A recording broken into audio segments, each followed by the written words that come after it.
Já vou começar o vídeo de hoje pesado falando viciado. Isso mesmo, um grande viciado ou uma grande viciada. Que isso, professor? Chamando a gente de viciado? Sim, não é viciado em drogas. Não é viciado em jogo, não é viciado em álcool, viciado na coisa que mais destrói sua capacidade de aprender qualquer coisa nessa vida. E pior, você faz isso todo dia, com prazer, achando que está descansando. Porra, aí depois não quer ser chamado de viciado ou de viciada. Mas não fica assim não, que aqui eu vou te explicar como acabar com esse seu vício em 2 tempos. Você acaba com o vício e vai render melhor nos estudos. Então fica comigo e vamos lá. Vou te mostrar o que acontece dentro do seu cérebro agora. Cada vez que você pega o celular, esta porcaria aqui, ó, cada vez que você pega esse celular, sem motivo, sem nem perceber por que pegou, seu cérebro libera uma faísca de dopamina. Pequena, mas libera rápida, vazia. Então só no ato de você pegar, seu cérebro dá aquele tirinho básico ali de dopamina. Puf, aí você larga o celular, que nem eu botei aqui no descanso. Passado aí 2 minutos, 3 minutos, você já vai lá e pega de novo o celular. Pega esta maldade aqui. Vai lá e gasta mais um pouquinho de dopamina. Não é porque você é fraco, você é fraca. Não porque você não tem força de vontade, mas porque seu cérebro aprendeu que estímulo rápido é recompensa, é prazeroso, é imenso prazer naquele momento ali. E ele quer mais. Quanto mais prazer ele percebe que sente, mais ele quer. Ele é insaciável, certo? O seu cérebro é insaciável atrás de prazer. Mais rápido, mais fácil, mais agora. Então, quanto mais rápido for as coisas, quanto mais rápido for, mais fácil for obter o prazer, mais ele quer. Mas ele quer, e com isso ele te afunda, ele te tira aquela vontade, aquele tesão monstruoso em estudar. O seu cérebro, ele não é seu amigo, ele é seu inimigo. Então, por isso, você tem que transformar ele no seu grande amigo, no seu maior aliado no seu dia a dia para performar nos estudos. E aqui você vai aprender como você vai fazer isso. O grande problema não é você, mais uma vez eu falo, porque você vai falar, muita gente se dedica mais, é falta de vontade, não é porra nenhuma disso, gente. Não é isso, é o seu cérebro atuando contra você. O problema é que seu cérebro foi treinado sistematicamente ao longo de anos a rejeitar qualquer coisa que demore mais do que 30 segundos para dar resultado, né? Então ele já foi treinado a isso. Passado 30 segundos, ele já começa a jogar, a se revoltar da crise. E aí você senta para estudar. E o seu cérebro olha aquela página e fala: isso não tem like, isso não tem som, isso não tem dancinha, isso não tem movimento, não tem recompensa imediata, esta merda me tira daqui, eu não quero mais isso. É isso que o seu cérebro faz. E o que ele faz? Desliga. Quando ele desliga, você fica perdido nos estudos, você não consegue render. E isso não é preguiça. Bota bem isso na sua cabeça. Você não é preguiçoso. Isso é neurologia. É o seu cérebro trabalhando contra você, contra o desperdício de energia, né? Eliminar energia. Por ele, você dormiria o dia inteiro. Por ele, você ia ficar deitada o dia inteiro comendo e bebendo e vendo TikTok, vendo outras redes sociais. Isso que o seu cérebro quer. E tudo isso tem um nome. Presta atenção que eu vou te falar. Os americanos chamam de Brian Holt, podridão cerebral. Ó, o cérebro fica podre, fedendo. E não é metáfora poética não, tá? É uma descrição funcional do que acontece com o circuito de recompensa que foi tão superestimulado por tanto tempo. E ele, que foi tão superestimulado por tanto tempo, que ele para de responder aos estímulos normais. Então isso aí é o que? Brian Holt, a podridão cerebral. Teu cérebro vai parar de responder aos estímulos normais, de tanto ter gasto nos estímulos artificiais.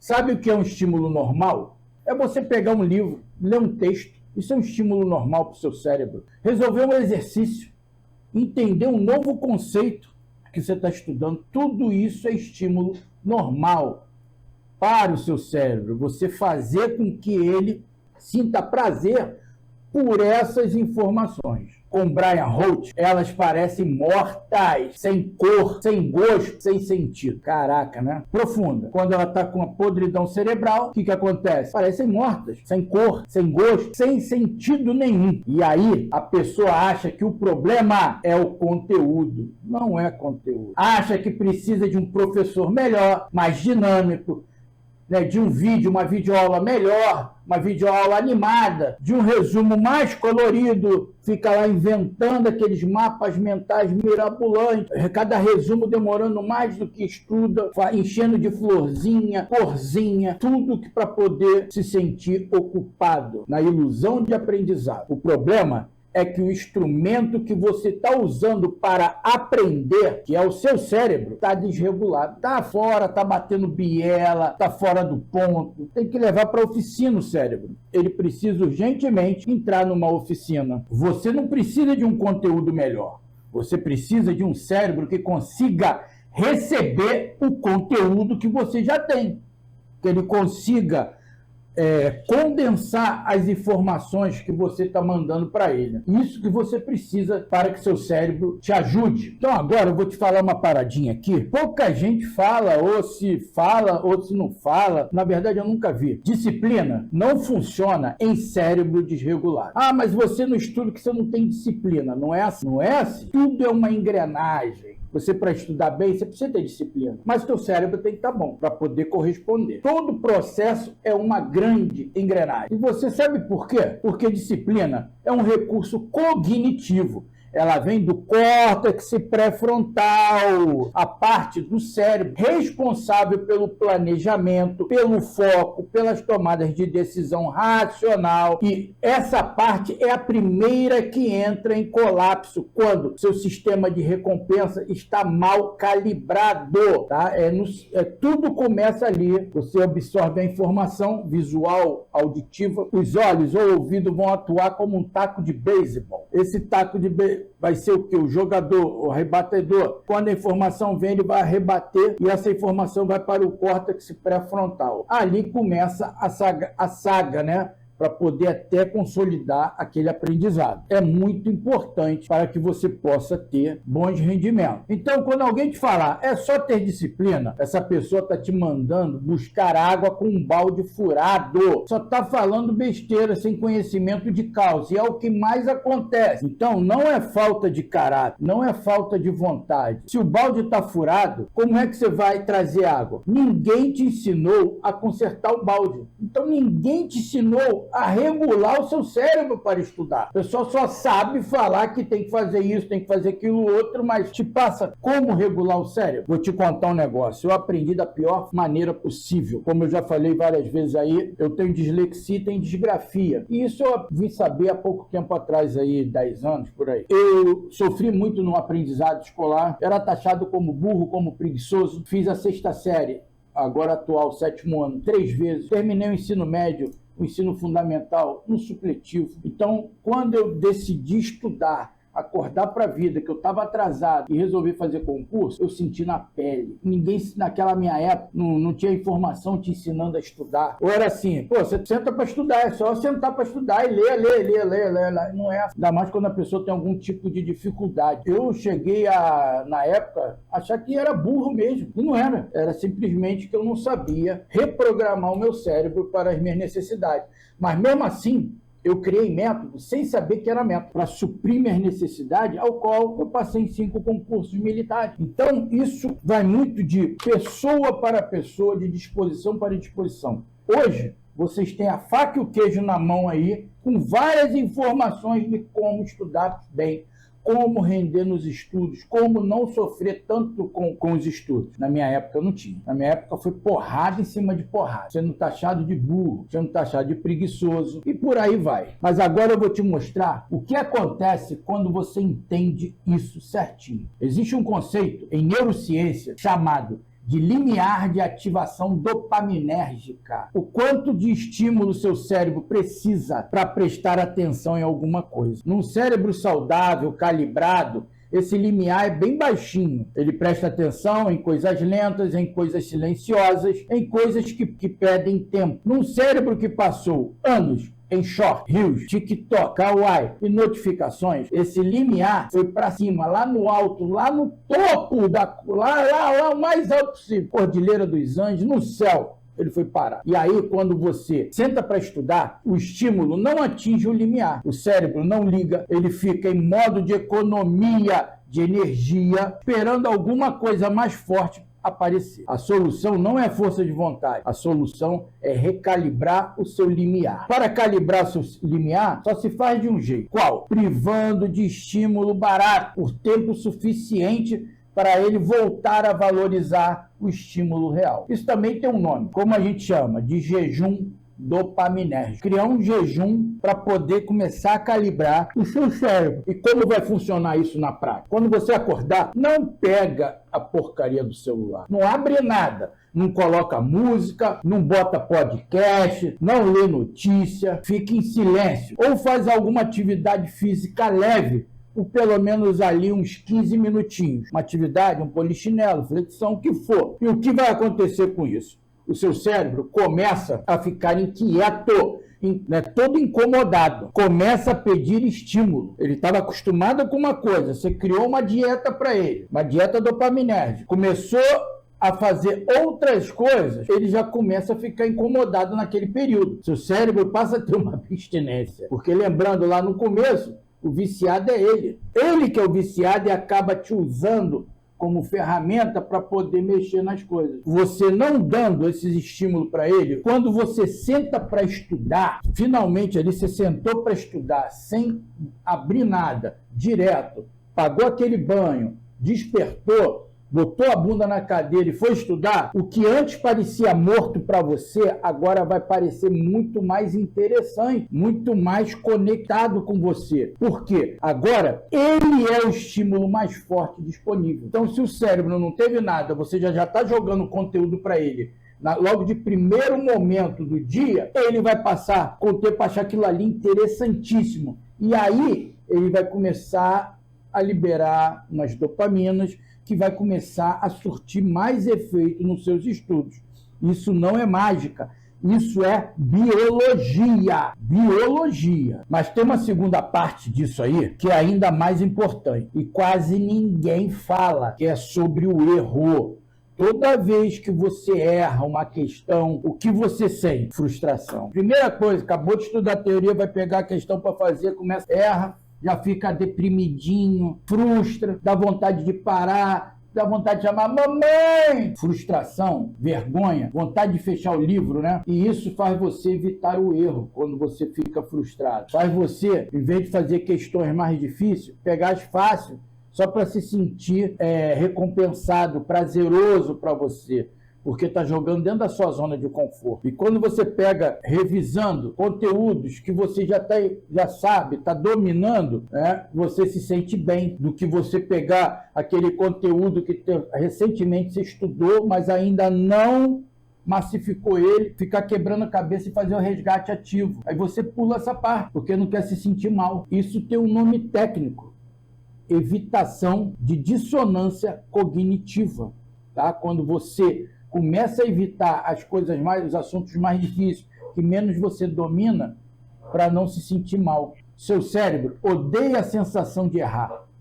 Então, ele boicota qualquer situação em que o erro é possível. O problema, o erro é o único mecanismo real de aprendizado. Eu já cansei de falar para vocês, tem que ter um caderno de erro. Tem muita gente que é contra. É contra porque não sabe usar, não sabe conectar, não sabe fazer as engrenagens funcionarem perfeitamente. Então vai ser contra. Fez a questão, errou, transcreve ela para o caderno de erro. Transcreveu? Pega o gabarito comentado. Por isso que é bom ter gabarito comentado. E vai transcrever prestando atenção toda a resolução. Aí você vai anotar o porquê você errou. Bota lá, eu errei porque em vez de somar, eu subtraí. Eu errei porque eu esqueci o nome do criador. Eu errei. Aí vai botando ali. Essa questão que está ali dentro, transcrita da forma correta, você fazendo as suas observações, estudando nela, você não vai errar mais. Não vai errar mais. E esse caderno, no final, vai ser uma grande ferramenta para você fazer a sua grande revisão. Aquela leitura passiva, que no final funciona também. No final, ela funciona.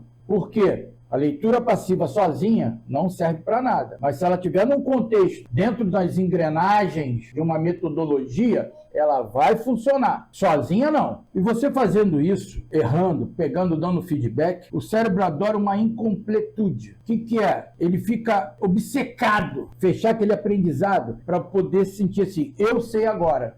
Então, tem que aproveitar essas oportunidades para que o seu cérebro jogue a seu favor, não contra você. Então, quando você só revisa o que já sabe, você não abre lacuna nenhuma, né? Você não cria uma incompletude para o cérebro poder forçar depois. Você só está passando tempo, está se sentindo produtivo, sem aprender porra nenhuma de novo. Então, o erro não é sinal de fraqueza. O erro é a ferramenta. Com isso, você tem que ter, mais uma vez eu te falo, um bom caderno de erro. E mais importante ainda de ter o caderno de erro é saber preencher. Não é copiar de qualquer maneira. É saber preencher o erro. Deixa eu juntar tudo isso agora para você ficar melhor. Você tem um cérebro desregulado por excesso de estímulo barato. Isso aumentou seu limiar de ativação. Você senta para estudar e não consegue focar em porra nenhuma. Não consegue focar no que realmente é importante para você. Por quê? O conteúdo não atinge esse limiar. Você interpreta isso como falta de força de vontade. Aí você vai tentar ser mais disciplinado para poder render nos estudos. Mas disciplina é um recurso do córtex pré-frontal, que é a primeira coisa que colapsa quando o sistema de recompensa está mal calibrado. Aí você desiste, ou tenta de novo amanhã, ou troca de método, ou troca de professor, ou troca de material, ou troca de videoaula, e vai ficar no troca-troca danado até passar o prazo de estudar, estourar a idade, e assim vai, e perder a oportunidade de ter teu nome no diário oficial. E o ciclo se repete. O problema nunca foi o conteúdo, nunca foi o professor, nunca foi a apostila, nunca foi a videoaula. O problema é que ninguém te ensinou a usar o instrumento. E o instrumento é o seu cérebro. Agora eu vou te dizer uma coisa, o que muda quando você começa a trabalhar com o seu cérebro, em vez de trabalhar contra ele? A primeira coisa que vai acontecer é você parar de confiar na motivação. Porque você não precisa estar motivado para estudar. Você precisa ter uma ação para estudar. A motivação é uma consequência. E depois vem uma recompensa. A motivação é um estado emocional. Ela vem e ela vai. Ela depende de dopamina. Se o seu sistema de dopamina está desregulado, a sua motivação vai ser irregular, imprevisível e não confiável. Você não precisa de motivação, você precisa de estrutura. Estrutura é o ambiente externo que produz o comportamento interno que você quer. Isso significa horário fixo, lugar fixo, estímulo controlado, entrada sem negociação. Não é a força de vontade que te faz estudar, é a ausência da escolha fácil. Não é a força de vontade que te faz estudar, e sim a ausência de uma escolha fácil. Quando você remove a escolha fácil, um ambiente preparado, o estudo vira a coisa mais fácil disponível naquele momento. Se não tem outra coisa, somente o estudo, eu vou ter que usar ele. Você não está lutando contra o seu cérebro. Você está construindo um ambiente onde seu cérebro naturalmente vai na direção que você quer. Segunda coisa, você para de medir o esforço por tempo. Estudei 8 horas hoje. Para com isso. Você tem que medir por qualidade, não quantidade. Isso não quer dizer nada, absolutamente nada. O que importa é quantas vezes o seu cérebro foi forçado a recuperar uma informação. Resgate ativo. Foi forçada a resolver uma questão. Foi forçada a aprender aquela questão através do erro. Então, é isso que importa para o seu cérebro. Você forçar a abertura de portas para que ele possa produzir o aprendizado. 4 horas de estudos com alta dificuldade ativa vale muito mais do que 10, 12 horas de estudo passivo. Por isso que já ouvi falar, fulano só estudou 2 horas por dia e passou. Eu fiquei 8 horas no dia e não consegui passar porque ele soube usar só apenas aquelas 2 horas. Ele montou a metodologia, ele soube usar o cérebro dele a seu favor. E você não... Quando você está na sua zona de conforto, você não sente que está aprendendo. A verdade é essa, está muito relaxado. Quando você está desconfortável no estudo, está errando, tendo que pensar, sentindo aquela resistência, exatamente aí que o aprendizado acontece. É nesse momento que o aprendizado acontece. O desconforto não é um sinal de que você está no lugar errado. O desconforto é o sinal de que você está no lugar certo. Causou desconforto é porque ali está acontecendo o aprendizado. Então é ali que você tem que ficar, daquele jeito. Eu passei anos achando que não era feito para isso. Eu não tinha jeito para estudar mesmo. Era para ser ali qualquer coisa. Eu não conseguia render. E muita gente se sabota, né, falando, eu não nasci para isso, não é para mim. Mas é porque está falhando ao aplicar o esforço no lugar errado. Ela não tem que aplicar o esforço no lugar errado. Aplicar o esforço do jeito errado, com o instrumento quebrado, sem saber que o instrumento estava quebrado. Entendeu? Começou a fazer da maneira certa, consertou lá, calibrou seu cérebro, você vai render. Antes você estava fazendo da maneira mais confortável para ele e para você. A partir do momento que você virou o jogo, passou a deixar desconfortável ele e seu cérebro, aí você vai performar nos seus estudos. Com certeza, se você chegou até aqui, você já entende mais sobre o seu próprio cérebro do que a maioria das pessoas que vai estudar hoje. É estrutura, é um processo que funciona com o cérebro que você tem. Não com o cérebro idealizado que você acha que deveria ter, e sim com o seu cérebro real, não fictício. É por isso que a gente fala, não fique se comparando com um colega, que o seu cérebro é um, o dele é outro. Então, meus amigos e minhas amigas, se tudo isso aí faz sentido para vocês, partem para cima. Podem me encher de perguntas. Pode botar perguntas aí, pedir orientações, que eu vou lhe orientar. Que a minha meta, até o meu final de vida, é transmitir o meu conhecimento de como estudar melhor, de como render melhor para você. Essa é agora minha meta. Esse é o meu objetivo, o novo objetivo que eu tracei na minha vida, tá? Então, um grande abraço e até o próximo vídeo.